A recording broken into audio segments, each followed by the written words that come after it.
ආවටම good morning. හරිද? සුපිරි ආතල් ඇත්තෙන උදේම. කවුරු හරි අපි වින් කරපු එක දරා ගන්න බැරි මිනිස්සෙක් ඉන්න. මිනිස්සු අපි කාටවත් එහෙම කියන අපි මිනිස්සයෝ කියලා කතා කරන්නේ. මොකද අපි මිනිස්සයෝ කියලා අපි දන්නේ හින්දා. මේක කියවලා බලමු උදේම. මට හම්බුනේ දැන් දඟකාර අඩවිය බල්ල හුකල් වෙසික පුතාලා ජය පරාජය ඔහුලා ගත නොහැකි තොපි වගේ කාලකන්ණි යවුන් තමා මේ ඉමෝජාලය විනාශ කරන්නේ. හරිද? හරි. තොපේ අම්මලා තාත්තලා හරියට ජාතක කළ නැති හින්දා තමා තොපි වගේ 70ක් මේ ලෝකෙට බිහි වෙලා තියෙන්නේ. ඉවෙන්ට් එකක් සෙල්ලම් කරපු මිනිස්සුયો වගේ බහැලා ඵලයල්ලා. අම්මට සිරි වෙනව. ඔය මහත්තයා රෙස්පෙක්ට්. තොපි වගේ වුන් දෙමාපියෝ නම් නෙවෙයි ජාතක කළා තියෙන්නේ. තොපි දෙමාපියන්ට බයින විදිහට දංකාර අඩවියේ කාලකණ්ණි 70 තමයි දෙපා සත්තු කියන්නේ. අපි තොපෙන් වෙන් වෙලා වෙන වෙනම සෙල්ලම් කරන්නේ. තොපි කාලකණ්ණි 70ක් හින්දා අපේ සෙට් එක දැන් තමා දැනගත්තේ. තාපි මහා කාලයනම ජාතකයක් කියලා අපි ටික කාලයක් හරි ආශ්‍රය කරේ තොපි මිනිස්සු කියලා හිතාගෙන. ඒකට අම්මලාට බැනලා තියෙනවා. ඒක අදාළ නැහැ. මේ ඉමෝජාලේ වෙන දෙයක් අම්මා අප්පලා කොහොමත් කාගෙත් අම්මා අප්පාගේ ලෙලි යවන එක මේකේ කලාවේ හැටියක්. හරිද? ඒක නොතේරෙන්න අපි මේකට නවක නැහැ. ඉතින් මේ වගේ දෙයක් ෂෙයා කරා මේකේ ස්පෙලින්ස් අඩුපාඩු තියෙනවා. ඉතින් ඇත්තටම මේ වෙනකොටත් ඒ ෂෙයා කරපු කෙනාගේ account එකේ අපිට හම්බෙලා තියෙන ID එක. ඉතින් මේක දැක්කට පස්සේ අපේ අයගේ ප්‍රතිචාර පොඩ්ඩක් බලලෙමු.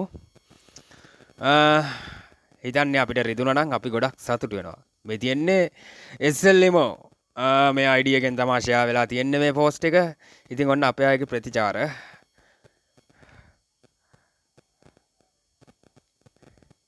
good morning සියලුම දෙනාට සුබ දවසක්. ඔක ඊයේ රාත්‍රී කාලේ තමයි මං ඉන්න තැන ඇහිලා chat දෙක තුනකටම ගිහිල්ලා දැම්ම මං ගියා පිටිපස්සේ මං follow දාගත්තා. මේ දාගෙන යනකොට ඊට පස්සේ බැහැලා ගිහිල්ලා කොහමද මගේ follow එකත් අයින් කරලා වැඩක් නැති chat වලටත් ගිහිල්ලා ඒ කියන්නේ කවුරුවත් අඳුරන්නේ මේ ශාන්තය ඕකේ බලන්න follow දාලා තියෙන කොහොම වුණත් කෙසේ වෙතත් කාට හරි හොඳට රිදිලා තියෙනවා. ඒකයි මේකෙන් දැනගන්න තියෙන එච්චරයි. අයියේ ඕක අපිත් එක්කම හිටපු කෙනෙක් කියලා කොහොමද දන්නවද දන්නේ? ওই පික් එක මම දාපු පික් එකක් නේ. එතකොට මේ අපේ ඉස්සෙල්ලාම chat එකේ හිටපු කෙනෙක් තමයි අනිවාර්යයෙන්ම කරලා තියෙන්නේ. හරියට අපි මේවා ගෙදර ගෙනියනවා වගේ මේ මිනිස්සු ඇත්තට මම දැක්කා. ඇත්තම කියනවා නම් මගේ හිත හරි සතුටුයි. මොකද උන්ගේ උන්ට රිදිලා තමයි ඔහොම කරන්නේ. දන්නවද? එන්ඩි අයියේ නිසන්ත අයියේ. ඕ රිදිලා. රිදිච්ච හින්දා තමයි ඔය පුංචි හිතවල් රිදිලා හින්දා තමයි ඕව කරන්නේ. කියලා වැඩන්නේ. ඒ කියන්නේ අපේ දිනුම දරා ගන්න බැරි මිනිස්සු. සමහර විට මේ ඇත්ත කැන්ඩේජ කියන එක ඇත්ත. සමහර අපෙන් හිටපු කෙනෙක් වෙන්න පුළුවන් ඕකට. ඒ දරා ගැනීමේ ප්‍රතිඵල තමයි ඕවා. හාද? ඕ ඇත්තටම මේ ඕකට කලබල වෙලා මුකුත් කරන්න මෙහෙම දැන් අපේ කණ්ඩායම කවුරුත් බලයි මේ එක එක්කෙනාව ඇදලා අයින් කරලා දාන්න බලයි. ඔන්න ඔකයි අපේ කට්ටියගේ ඕකට ප්‍රතිචාර. ඉතින් මට කියන්න තියෙන්නේ ඔව් මම ඉතින් ඇත්තටම මේ අපිට කවුරු ෂුවර් ගන්න බැරි හින්දා මම සැන්ටාගෙනුත් අහලා තියෙනවා. අන්න සැන්ටාගේ රිප්ලයි එකත් පේනවා හැමෝටම. ඉතින් ඇත්තටම මම දන්නවා සැන්ටා මේ වගේ ගූ වැඩක් කරන්නේ නැහැ කියලා. මේ තියෙන්නේ.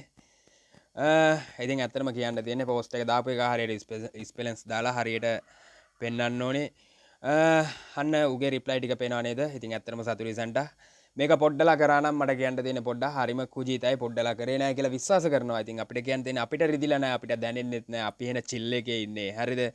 මේක දාපු කියලා කෙලින් ආවොත් අනිවාර්යෙන් අපේ අම්මා අප්පලත් එක්ක කතා කරන්න දෙනවා. ජය වේවා. මේ වගේ පොඩි පොඩි දේවල් වලින් අපිව රිද්දන්න බෑ. අපි කොහොමත් ගැම්මෙන් ඉන්නේ. හොඳේ. අන්න එක මතක තියාගන්න.